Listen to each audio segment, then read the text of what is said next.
name is Naomi Boyer, and I got Lasik with Dr. Musa. I've been using contacts for the most part and glasses. I hated both.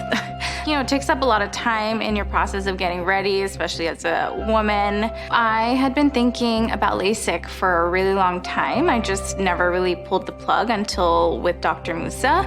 I was not nervous at all. I was actually really excited. The downtime is super minimal. It's not invasive. Dr. Musa also did a really good job at explaining how the procedure was gonna go. He's just very calming and he kind of counts down.